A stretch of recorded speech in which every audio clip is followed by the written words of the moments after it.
Good morning, Tagorians. How are you all? I hope you all are very well. Students, today we will read last chapter of your English book, that is, I want to be a snowflake. So, let's start. On page number 98. Once upon a time there was a little drop of water. एक बार एक पानी की छोटी बूंद थी. He lived in a lake. वह lake में झील में रहती थी.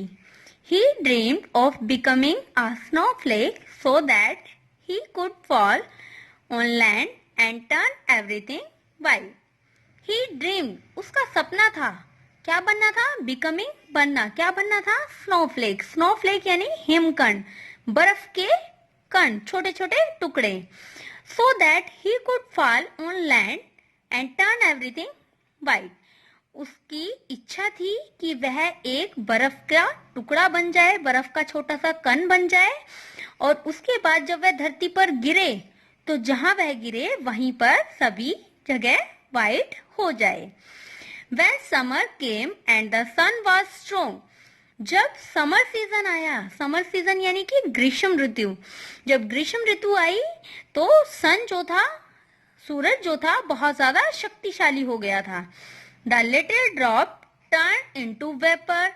जो छोटी बूंद थी वो वेपर यानी कि वाष्प में बदल गई. वाष्प क्या होता है? जब हम पानी को गर्म करते हैं तो उसमें से जो स्टीम निकलती है वो जब हम उसके ऊपर एक प्लेट कवर कर देते हैं तो उसमें प्लेट के ऊपर छोटे छोटे वाटर ड्रॉप्स हो जाते हैं. उनको हम बोलते हैं पानी के बूंदे. और वो ही बूंदे जब हमारी स्टीम बनकर जब ऊपर जाती हैं तो उनको बोलते हैं vapour. And rose up from the lake. वो वाष्प बनकर लेक से, झील से ऊपर चली गई थी. आपकी मम्मा कभी पानी गर्म करती हैं तो आप उसको नोटिस करना. आपकी मम्मा अगर उसके ऊपर प्लेट कवर करती है तो प्लेट हटाने के बाद आप देखेंगे कि उस प्लेट पे कुछ वाटर ड्रॉप्स हैं जो कि ऊपर ना जाने की वजह से वहीं पर जमकर वापस पानी बन गई हैं. लेकिन अगर आपकी मम्मा ने उसको प्लेट से कवर नहीं किया है तो आप देखेंगे कि वो एक धुएं का रूप बनकर ऊपर उड़ जाते हैं. वाष्प का रूप होता है वो, और वो जाकर ऊपर बादल बन जाते हैं. When he reached the sky, ऐसे ही ये पानी की बूंद जो थी ये झील में से उठकर सन की वजह से उसको हीट मिली और वह हीट मिलने से ऊपर चली गई. When he reached the sky, और जब वह आसमान में पहुंची, he became a part of a small cloud, तो वह एक छोटे बादल का हिस्सा बन गई. Now on next page. Then winter came and it was cold everywhere. और उसके बाद जब विंटर सीजन आया, विंटर सीजन यानी कि शीत ऋतु, जब शीत ऋतु आई तो सभी जगह ठंड हो गई. The little drop looked for a nice bit of land where he could fall and cover it in snow. तो जो छोटी बूंद थी वो देखने लगी कि धरती का वो हिस्सा कौन सा है जहां पर मैं गिरूंगी और उस जगह को बर्फ से ढक दूंगी. However, he was just a little drop, so only a little bit of snow fell. लेकिन वह सिर्फ और सिर्फ एक छोटा सा टुकड़ा थी, तो इसलिए वह एक छोटी सी जगह को ही कवर कर सकती थी. When the little drop touched the ground, he melted into water. जैसे ही उस छोटी बूंद ने धरती को टच किया तो तुरंत वह मेल्ट हो गई, पिघल गई और वापस पानी बन गई. The little drop was sad. अब जो छोटी बूंद थी वो बहुत उदास हो गई. The next year the same thing happened. Next year अगले साल दोबारा यही हुआ. अब देखते हैं आगे क्या होता है.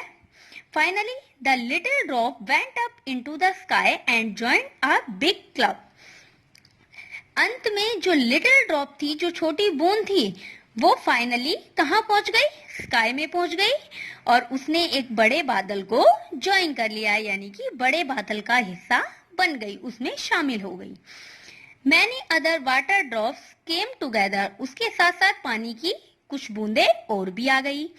The cloud became very crowded and the little drop did not like it. अब जो बादल था जो बड़ा बादल था उसमें बहुत ज्यादा भीड़ हो गई, क्योंकि बहुत सारी पानी की बूंदें इकट्ठी हो गई थी, तो इसलिए छोटी बूंद को ये सब अच्छा नहीं लगा। He thought of falling down to the earth alone. उसने सोचा क्यों ना मैं धरती पर अकेली ही चली जाऊं। A friendly drop next to him stopped him. Where are you going? उसकी एक मित्र थी, दूसरी दोस्त। उसने क्या कहा? उसको रोकते हुए कहा, Where are you going? तुम कहाँ जा रहे हो? Don't you want to be with us and take part? क्या तुम हमारे साथ नहीं रहना चाहती? क्या तुम हमारा हिस्सा नहीं बनना चाहती? He asked. उसने पूछा। देखिए ये यहाँ पूछ रहा है, Where are you going? Don't you want to be with us? तुम कहाँ जा रहे हो? क्या तुम हमारे साथ नहीं रहना चाहते? अब नेक्स्ट पेज पर टेक पार्ट इन वर्ड, किस चीज में हिस्सा लेने के लिए? आस्क्ड द लिटिल ड्रॉप, छोटी बूंद ने पूछा कि मैं किस चीज में हिस्सा लूं? Oh we are ready for a snowfall, said the friendly drop. उसकी जो मित्र बूंद थी उसने क्या कहा कि हम सभी तो स्नोफॉल के लिए तैयार हो रहे हैं। स्नोफॉल होता है जब बारिश का रूप धारण करके, जब बर्फ का रूप धारण करके बारिश धरती पर गिरती है तो उसको बोलते हैं snowfall. All of us here love being snow.